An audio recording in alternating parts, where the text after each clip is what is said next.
Arriviamo dunque alla conclusione di questo colloquio e in vista di una tale conclusione abbiamo chiesto alla professoressa Metzger di condividere con noi ciò che lei ha identificato come delle linee che hanno segnate questi 2 giorni. Sarà quindi un condividere delle sue impressioni, delle linee che lei ha identificato, un condividere che poi sarà per un ultimo momento aperto a voi di dire, secondo come lo volete e desiderate, ciò che avete voi identificato come linee importanti in questi 2 giorni. Ma prima do la parola a Francesca.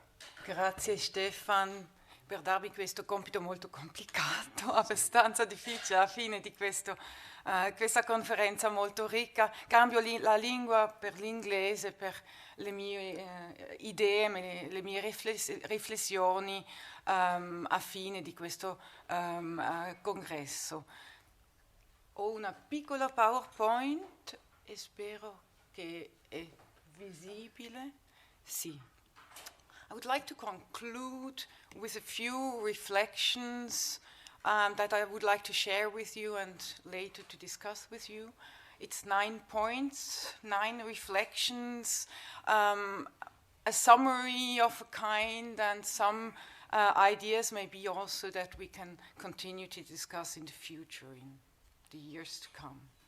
First of all, a methodological point which came up again and again throughout the 3 sections of our conference, that of the deconstruction of binaries, the focus on ambivalences. We heard about this not least in the last section several times and in the rich discussion following this last section. The deconstruction of binaries such as language and image, such as discourse and practice, such as body and mind, emotion and ratio, materiality and the imaginative, the spiritual, internal and external, internalization and externalization, private and public. To move from identity to diversity, to pluralism, to complexity, I think, is a desire we all heard in our different approaches, in our different, coming from different disciplines. The dynamism that leads us into a focus on l'intracciamento che il professor Neri has pointed out in his talk this afternoon. We can do that both on the conceptual level, and it became visible on the conceptual level in several phases of our discussions and with a number of terms. I would just pick out once more the term of embodiment. We heard about it first of all in Elke Paute-Morton's talk, and we discussed about it. We also discussed the complexity of integrating a term coming from other disciplines into the discipline of theology or different fields within theology. I think that was a very interesting and discussion we should continue, I think, in the future. And of course, this deconstruction of binaries is not limited to concepts and to theories, but also to the concrete work, to concrete analysis, historical, sociological, anthropological, and other, meaning and further in-depth perspective on the functioning linguistically, visually, narratively of Sacred Heart devotion, of different expressions of it throughout time, continuities and discontinuities that Pedro tackled in his remark towards the very end of the last section of our discussion, and which was pointed out by numerous of our presentations, Antonio Viola, Daniel Siedler, for example. A second point, also methodological, if you want. I would like to point out the additional benefit of a focus on the modes of functioning of the Sacred Heart. This in-depth perspective on the symbolic, the ritual, and the production and reception side of Sacred Heart, symbols, iconography, and devotional practices, the communitarian and the individual dimension as well. An in-depth perspective on mechanisms, on the way an icon, symbolization of a practice, and the ritual reenactment detemporalize, create eternity, create links with the other, the sacred, the imagined sacred, the invisible, which is visualized, but visualized in a sublime way, in a way transcending reality.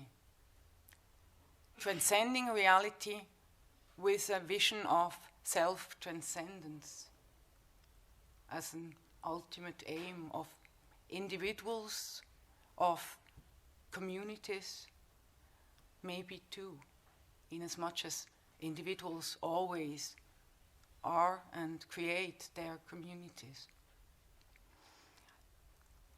The power of metaphors was a formulation I quite liked, in as much as it brings metaphorically to expression the sensibility we have to have towards semantics and their transformations. Professor Steves focused this very much in his talk, and I think his examples, and also the way he interpreted material, earlier presentations, not least my own presentation, brought forth in different ways, which actually opens up again the sphere of interpretation, the ways and the possible outcomes of interpretations. Let me come to a third point. The focus on variations, on adaptations, on transformation. I think that was a very strong point we actually originally focused on in our preparatory meeting in Lucerne, and then really chose our speakers also along these lines. And I think the outcome of our of the presentations and our discussions showed that this focus was well chosen, that indeed transformations in a long-term perspective are never linear. They are always complex, dynamic, diachronically and synchronically. We looked into cases, I think of, although it was at the margins of our topic, maybe for some, I think of the presentation by Stefan Laube, I think of Daniel Siedler's presentation as well. They focused on synchronical difference, which always, from a historical perspective, incredibly increases complexity. Something which is often, or had often been forgotten, especially in structuralist social historical approaches in the past and still nowadays. So indeed, I think we managed to escape such one-dimensional and also linear narratives which easily become master narratives of explanation in all our disciplines, I guess. I think what should be looked at more in the future with regard to this transformation question in a long-term perspective was one which was raised, especially in the discussion and then answered by different of our speakers in various ways also, the dimension of perceived crisis in the German notion of Sattelzeit by Koselleck. I would think times of liminality, one could also say, to move more into anthropology and sociology, are quite interesting. We looked at, with Antonio Viola, at the late 15th century, at such a time of changes in perceptions, in imagination, in the way also of institutionalization of rituals and of concrete devotion, also visible in the materiality of religion.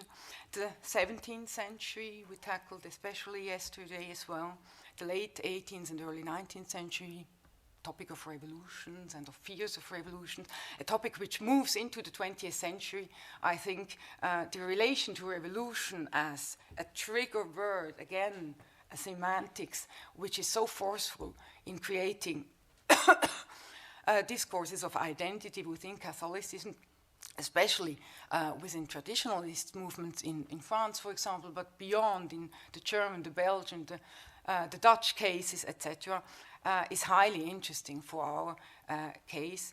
And of course, the late 19th and I think also the early 20th century, well into the 20th century. With regard to the last decades of the 20th century and our present days, I think we have had a number of interesting inputs and discussions, and again, this dimension of changes of semantics.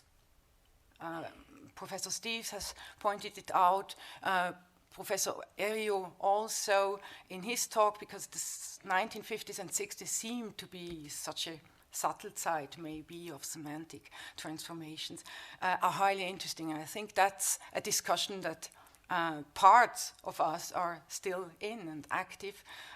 So indeed linking memory and experience also to expectations, be it societally oriented or be it religiously oriented. Let me come, I'm a bit slow maybe in my reflections because they kind of summed up all over, of course, our conference. More content-oriented field, that of politicization as a complex and dynamic mechanism.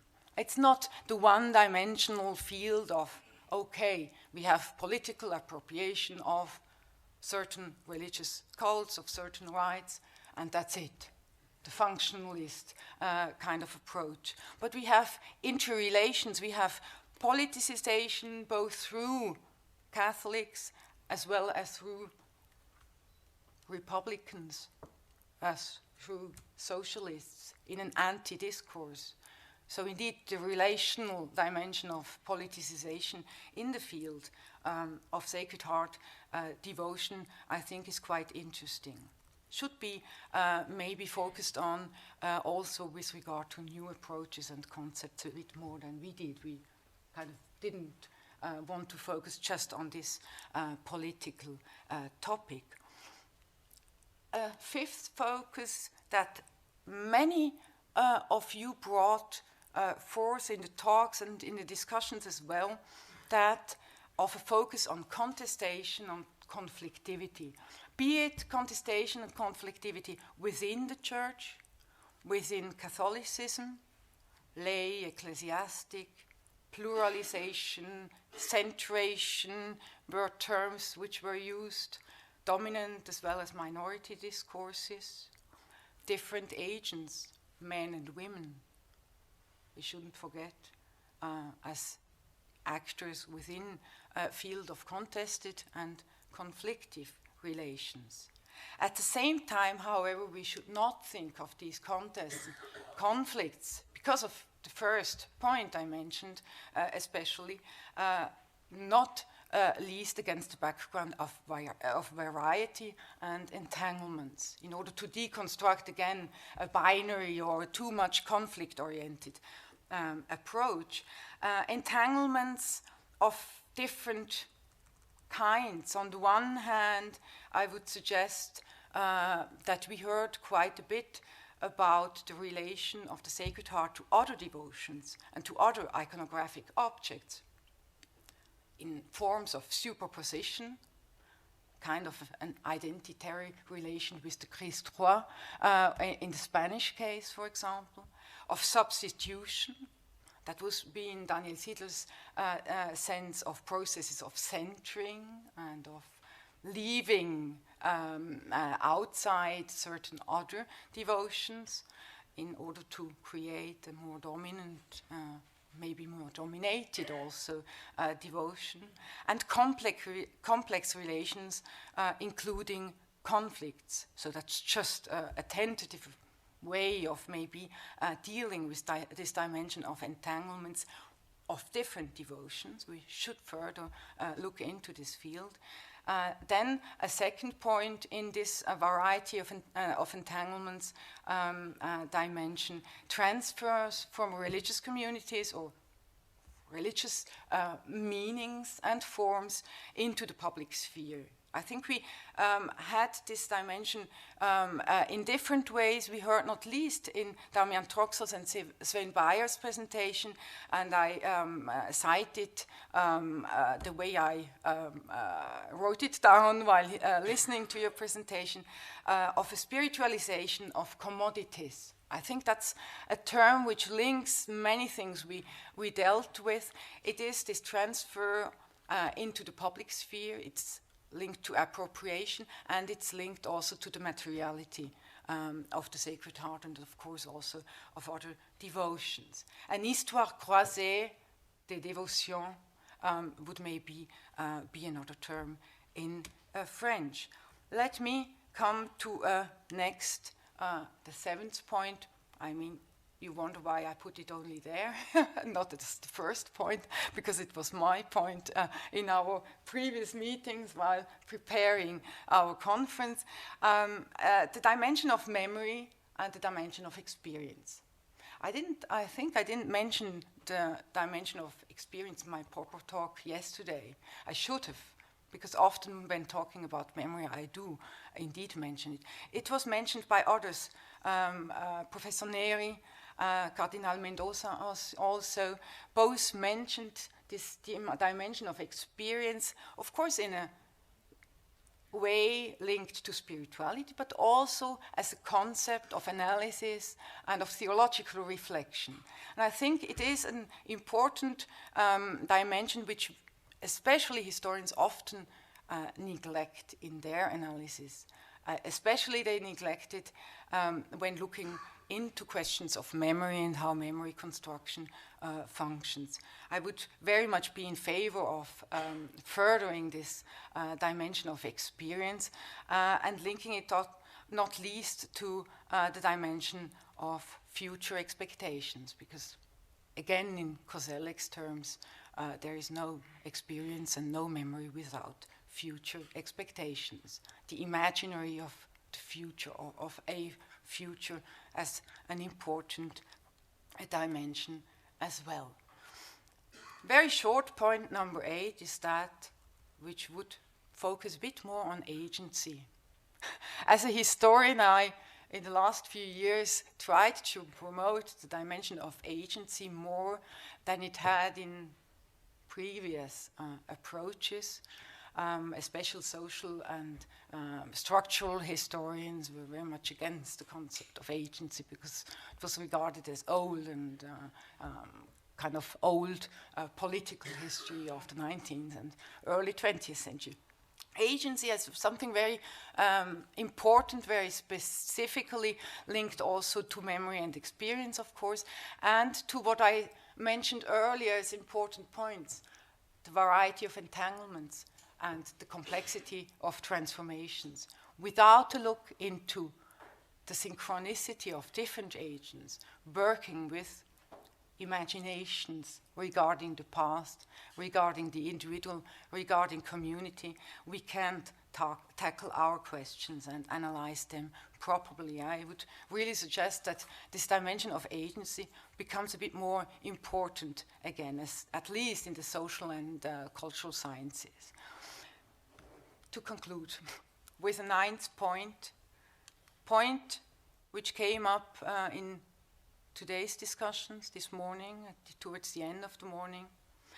I would very much like to promote, it sounds quite normatively, and you don't know me as a normatively oriented person, maybe you agree with that, but I think an attitude of a very productive attitude of alienation in the sense of Michel de Certeau's déplacement could suit our further discussions in transdisciplinary conferences of the kind we have had here yesterday and today.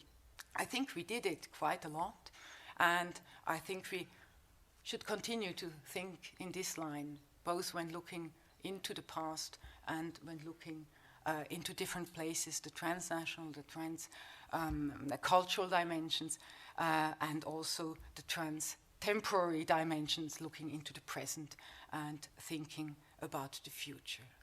That would be my conclusion for the time being, and I would like to open the floor for discussion, for contestation, for other ideas, and concluding remarks, also critical remarks, maybe at the end of this conference. Thank you for your attention.